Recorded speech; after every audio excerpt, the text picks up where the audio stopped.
Hello दोस्तों, आपका स्वागत है हमारे यूट्यूब चैनल स्टडी सफ़र में। तो इस क्लास में हम जानेंगे इलेक्ट्रिकल के वो सारे नियम, ओम का नियम हो, कूलाम का नियम हो, किरचॉफ का नियम हो, एम्पियर का नियम हो, गॉस का नियम हो। इसके अलावा भी बहुत सारे नियम जो इस क्लास में अपने जानने वाले हैं, और वो भी एक ही वीडियो में। आप पूरे यूट्यूब पर छान लीजिए कि एक ही नियम से आपको कहीं भी ऐसी क्लास नहीं मिलेगी देखने को।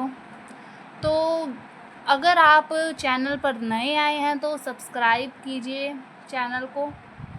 लेट्स गो, स्टार्ट करते हैं।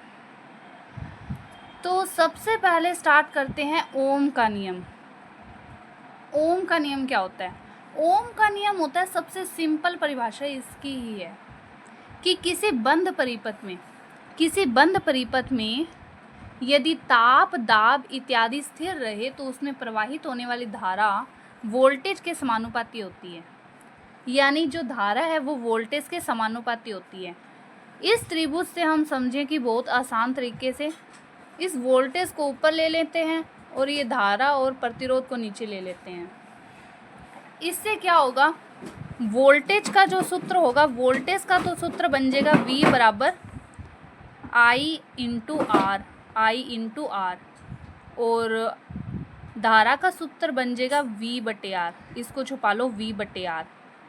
और रेजिस्टेंस का सूत्र बन जाएगा V/I।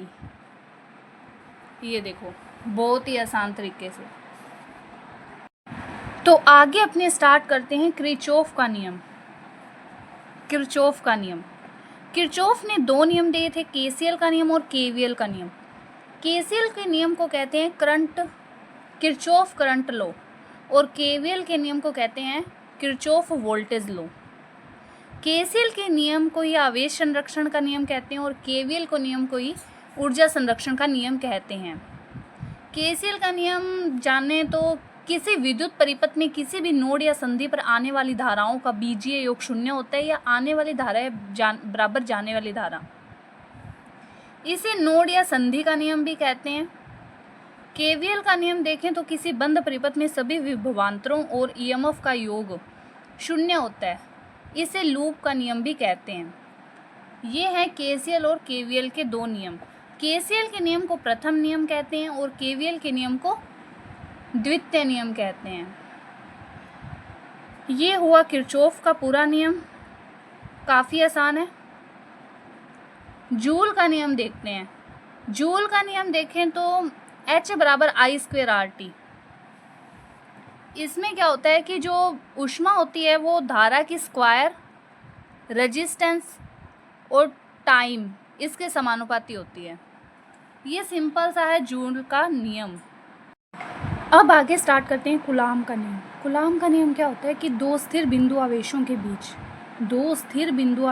बीच लगने वाला बल उनके आवेशों के गुणनफल के, ये जो दो आवेश है ना, इनके गुणनफल के तो समानुपाती होता है, और उनके बीच की दूरी के वर्ग के व्युत्क्रमानुपाती होता है। यानी कि Q1 और Q2 आवेश हैं दो, इस दोनों के तो समानुपाती होगा बल, और ये बीच की दूरी है इसके स्क्वायर के, ये व्युत्क्रमानुपाती है। ये K है, ये कांस्टेंट है। इस K का मान होता है 9 × 10⁻9 न्यूटन मीटर स्क्वायर प्रति कूलाम स्क्वायर। ये होता है पूरा कूलाम का नियम। इसके बाद अपने आगे स्टार्ट करते हैं गॉस का नियम। ये रहा गॉस का नियम। गॉस का नियम क्या कहता है कि किसी बंद सतह से गुजरने वाला कुल विद्युत फ्लक्स उस सतह के अंदर मौजूद कुल विद्युत आवेश का 1/ε0 गुना होता है। इस गॉस के नियम को समझने से पहले अपने एक एग्जाम्पल समझते हैं। जैसे कि आपने एक बंद कमरे में एक मोमबत्ती रख दी। मोमबत्ती का प्रकाश जितना अधिक होगा, हमें दीवार या बंद कमरे की सतह से बाहर उतना ही ज़्यादा प्रकाश मिलेगा। अगर मोमबत्ती कम प्रकाशित होगी तो उतना ही कम प्रकाश हमें बाहर मिलेगा। उसी प्रकार से इस गॉस के नियम को समझते हैं कि एक बंद परिपथ में जितना ज़्यादा आवेश बनेगा उतना ही ज़्यादा उसके चारों तरफ फ्लक्स प्रोड्यूस होगा। जितना कम आवेश बनेगा उतना ही कम फ्लक्स बनेगा। यही होता है गॉस का नियम। गॉस के नियम का सूत्र होता है फ्लक्स बराबर फाई बराबर ये Q है, बंद सतह के अंदर कुल आवेश है, और एप्सिलॉन नोट हवा या निर्वात की विद्युतशीलता है, जिसका मान भी होता है 8.85 × 10⁻12 फैरेड प्रति मीटर। ये फाई होता है, ये फ्लक्स होता है, ये होता है गॉस का नियम। अब आगे बात करते हैं बायो-सावर्ट के नियम की। बायो-सावर्ट का नियम कहता है कि किसी धारावाही चालक के छोटे अवयव के कारण किसी बिंदु पर चुंबकीय क्षेत्र का परिमाण तय करता है। बायो-सावर्ट के नियम को एग्जाम्पल से समझें कि कोई धारावाही चालक है। अब चालक है, उसमें करंट प्रवाहित हो रही है। अब उस करंट को प्रवाहित करने के लिए भी तो छोटे छोटे कण की आवश्यकता होगी। उस छोटे छोटे कण में एक कण ले लेते हैं। अब एक कण कितना चुंबकीय क्षेत्र उत्पन्न कर रहा है, ऐसे अब बहुत सारे कण हैं, कितना चुंबकीय क्षेत्र उत्पन्न कर लेंगे, बहुत ज़्यादा चुंबकीय क्षेत्र उत्पन्न कर लेंगे, उनको जोड़ देंगे। तो यही बायो-सावर्ट का नियम कहलाता है कि किसी धारावाही चालक के छोटे अवयव के कारण किसी बिंदु पर चुंबकीय क्षेत्र का परिमाण तय करता है। तो ये dB ये क्या है, सूक्ष्म चुंबकीय क्षेत्र। B चुंबकीय फ्लक्स घनत्व होता है, जिसे टेस्ला से प्रदर्शित करते हैं, इसकी इकाई है। ये म्यू नोट होता है निर्वात की चुंबकशीलता, जिसका मान होता है 4 पाई × 10⁻7 हेनरी प्रति मीटर। ये IDL साइन थीटा, ये IDL है, L का मतलब लंबाई, अल्प लंबाई है, साइन थीटा लंबाई और दूरी के बीच का एंगल है, और r² ये दूरी है। ये फॉर्मूला है, ये याद करना पड़ेगा। ये है बायो-सावर्ट का नियम। इसके बाद आगे स्टार्ट करते हैं मैक्सवेल का कॉर्कस्क्रू नियम। ये क्या होता है, जैसे कि आपने एक स्क्रू ले लिया, उसे पेचकस से घुमाए जा रहे हो, जैसे स्क्रू ले लिया, जैसे उसे पेचकस से घुमाए जा रहे हो, इस तरीके से। तो जो स्क्रू है ना, जो घूम रहा है इस तरीके से, वो उसकी दिशा होगी चुंबकीय क्षेत्र की दिशा, वो आगे बढ़ रहा है, इसका मतलब है उसकी दिशा होगी धारा की दिशा। यही होता है मैक्सवेल का कॉर्कस्क्रू नियम। यदि स्क्रू को धारा की दिशा में आगे बढ़ाया जाए तो स्क्रू को घुमाने वाला अंगूठा है चुंबकीय क्षेत्र की दिशा प्रदर्शित करेगा। अगर ऐसे घुमा रहे हैं तो मतलब चुंबकीय क्षेत्र की दिशा वो आगे बढ़ रहा है, मतलब धारा की दिशा प्रदर्शित कर रहा है। अब आगे अपने स्टार्ट करते हैं एम्पियर का नियम। एम्पियर के नियम में क्या होता है, किसी बंद वक्र के अनुदिश चुंबकीय क्षेत्र का रेखीय समाकलन उस बंद परिपथ द्वारा घेरी गई कुल धारा का म्यू नोट गुणा होता है। एग्जाम्पल से समझें तो जैसे कि कोई वायर है, जैसे कोई बंद कमरा है, बंद कमरे में बहुत ज़्यादा भीड़ है लोगों की, इतनी ज़्यादा भीड़ है कि वो भीड़ है ना, गेट तक व्यक्ति खड़े हैं। इसी प्रकार अपने समझे जैसे कोई वायर है, वायर के चारों तरफ ना इतना चुंबकीय क्षेत्र, इतना ज़्यादा चुंबकीय क्षेत्र है कि उसके अंदर कितनी धारा है इससे पता चल रहा है। जितना ज़्यादा चुंबकीय क्षेत्र तार के बाहर होगा, जितना शक्तिशाली चुंबकीय क्षेत्र तार के बाहर होगा, उतनी ही ज़्यादा करंट अंदर फ्लो होगी। यही एम्पियर का नियम कहलाता है। एम्पियर के नियम में ये जो फाई का सिंबल है, ये फाई नहीं है, ये समाकलन का सिंबल है। बी चुंबकीय फ्लक्स घनत्व है, DL है, बंद परिपथ का रेखीय लंबाई है जो मीटर में है, और म्यू नोट है, ये चुंबकशीलता है जिसका मान होता है 4 पाई × 10⁻7 हेनरी प्रति मीटर, और I धारा है। और इस BD ये इसको पूरे का देखें तो बंद लूप के चारों ओर चुंबकीय क्षेत्र का रेखा समाकलन है। ये है पूरा एम्पियर का नियम। अब अपने आगे स्टार्ट करते हैं दाएं हाथ का नियम, दाएं हाथ की हथेली का नियम, हेलिक्स का नियम। दाएं हाथ का नियम और दाएं हाथ की हथेली के नियम में तो ना सीधे वायर का यूज़ करते हैं, और हेलिक्स के नियम में ना सोलेनोइड यानी कि घुमावदार राउंड वायर का यूज़ करते हैं। इसे बहुत ही आसान तरीके से समझने वाले हैं, तो देखें। तो दाएं हाथ के नियम में अपने ना जैसे कि ना ऐसे पकड़ लेंगे, ये कोई वायर है, पेन, जैसे कि ये जो उंगली हैं ये तो चुंबकीय क्षेत्र की दिशा इंगित करेंगी, ये जो अंगूठा है ये धारा की दिशा इंगित करेगा, ठीक है। दाएं हाथ की हथेली के नियम में क्या करेंगे, इस प्रकार से पकड़ लेंगे वायर को। ये जो अंगूठा है, अंगूठा तो इंगित करेगा बल की दिशा को, और ये जो उंगली है ना, ये ऊपर की तरफ ये फैली हुई उंगलियां, ये इंगित करेंगी धारा की दिशा को। हेलिक्स के नियम में जैसे कि ये कोई राउंड शेप ड्रम सा है, इसको इस प्रकार से पकड़ लेंगे। अब ये जो अंगूठा है ना, अंगूठा तो इंगित करेगा नॉर्थ पोल को, ये जो उंगली है ना, उंगलियां ये धारा की दिशा को इंगित करेंगी।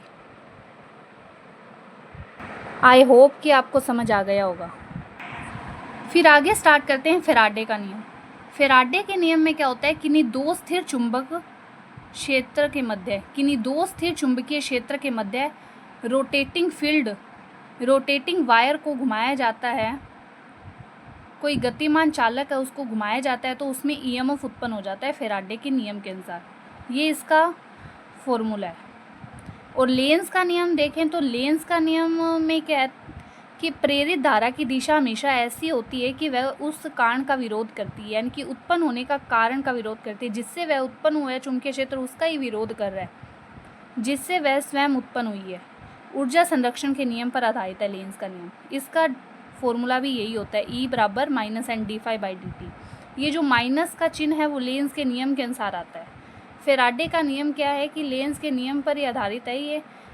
ये इसका एक पार्ट ये है कि लेंस का नियम क्या होता है। ये जो माइनस का चिन्ह है ये लेंस के नियम के अनुसार आता है। अब इसके बाद समझते हैं लोरेंट्ज़ का नियम। लोरेंट्ज़ के नियम में क्या होता है कि कोई विद्युत क्षेत्र हो या चुंबकीय क्षेत्र हो, कोई भी क्षेत्र हो, चाहे वो विद्युत क्षेत्र हो या चुंबकीय क्षेत्र हो, उसमें जो गतिमान चालक है बल। अब अपने आगे स्टार्ट करते हैं लोरेंट्ज़ का नियम। लोरेंट्ज़ का नियम क्या होता है कि विद्युत क्षेत्र और चुंबकीय क्षेत्र में गतिमान आवेश पर लगने वाला कुल बल, चाहे वो कौन सा भी क्षेत्र हो, विद्युत क्षेत्र हो चाहे चुंबकीय क्षेत्र हो, उसके अंदर जो गतिमान आवेश है उस पर लगने वाला कुल बल ही लोरेंट्ज़ का नियम कहलाता है। ये F बराबर Q ब्रैकेट में E + V/B, ये फॉर्मूला है, इसी तरीके से याद करना पड़ेगा। F है बल है, Q आवेश है, E विद्युत क्षेत्र है जिसकी इकाई भी होती है E बराबर V/L, मतलब वोल्ट प्रति मीटर होती है। V है ये कण का वेग है ये, और B चुंबकीय क्षेत्र है जिसकी इकाई टेस्ला होती है। फिर इसके बाद आगे स्टार्ट करते हैं फ्लेमिंग का नियम। फ्लेमिंग के नियम में left hand rule and right hand rule. Left hand rule में क्या होता है कि इसमें तर्जनी उंगली और मध्यमिका उंगली अंगूठा तीनों में ये है। आप ये देख सकते हैं, ये लेफ्ट हैंड रूल है, ये राइट हैंड रूल है। इसमें ये जो तर्जनी उंगली है ये चुंबकीय क्षेत्र की दिशा बता रही है, ये तर्जनी उंगली है। और इसमें जो ये मध्यमिका उंगली है ना, मध्यमिका उंगली ये बता रही है धारा की दिशा। और ये जो अंगूठा है, अंगूठा ये बल की दिशा बता रहा है। ये मोटर के लिए यूज़ होता है। अब दाएं हाथ के नियम की बात करें तो इसमें ये जो मध्यमिका उंगली है ये प्रेरित धारा की दिशा बता रही है, और ये तर्जनी उंगली चुंबकीय क्षेत्र की दिशा बता रही है, और ये अंगूठा है ये बल की दिशा बता रहा है, गति या बल। ये जनरेटर में लागू होता है। ये है फ्लेमिंग के बाएं हैंड दाएं हाथ के रूल। तो आप इसमें भी एक बार देख सकते हैं कि दोनों में तर्जनी उंगली चुंबकीय क्षेत्र की दिशा बता रही है, मध्यमिका उंगली लेफ्ट हैंड में तो धारा की दिशा बता रही है और राइट हैंड में ईएमएफ की दिशा बता रही है। अंगूठा दोनों में गति की दिशा बता रहा है।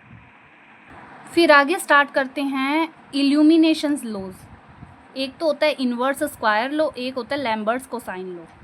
इन्वर्स स्क्वायर लॉ क्या होता है, किसी सतह पर पड़ने वाली रोशनी, कोई सतह है उस पर पड़ने वाली रोशनी सोर्स की तीव्रता के तो समानुपाती। ये जो इंटेंसिटी है आई, इसे आई से प्रदर्शित करते हैं इंटेंसिटी को, इसके तो समानुपाती होती है और दूरी के वर्ग के व्युत्क्रमानुपाती होती है। ये तो होता है inverse square law. Lambert's cosine नियम में क्या होता है, जब प्रकाश किसी सतह पर सीधा ना पड़कर किसी एंगल पर तिरछा पड़े तो उस सतह पर पड़ने वाला प्रकाश है कोण के कोसाइन के समानुपाती होता है। ये कोस थीटा, ये इसका सूत्र हो गया। बस इसमें क्या है कि आई के साथ ना कोसाइन आ गया, कोस थीटा। ये होते हैं इल्यूमिनेशंस लॉज। अब देखते हैं अभी तक अपनों ने क्या पढ़ा। ओम का नियम, किरचॉफ का नियम, जूल का नियम, कूलाम का नियम, गोस का नियम, बायो-सावर्ट का नियम, मैक्सवेल का कॉर्कस्क्रू नियम, एम्पियर का नियम, दाएं हाथ का नियम, दाएं हाथ की हथेली का नियम, हेलिक्स का नियम, फेराडे का नियम, लेंस का नियम, लॉरेंट्ज का नियम, फ्लेमिंग के नियम, left hand right hand rule, और illuminations laws, inverse square law, Lambert's cosine नियम। ये होता है अपना पूरा इलेक्ट्रिकल के सारे नियम। अगर आपको ये क्लास पसंद आई हो तो वीडियो को सब्सक्राइब, लाइक एंड शेयर ज़रूर करिएगा, क्योंकि ये नियम वाली वीडियो आपको यूट्यूब पर इसी चैनल पर मिलने वाली है, आप कहीं मर्जी ढूंढ सकते हैं। तो चैनल को सब्सक्राइब ज़रूर करिएगा और हमारे साथ जुड़िएगा। ऐसी ही बेहतरीन वीडियो हम आपके साथ उपलब्ध करवाते रहेंगे। मिलते हैं नेक्स्ट वीडियो में। धन्यवाद।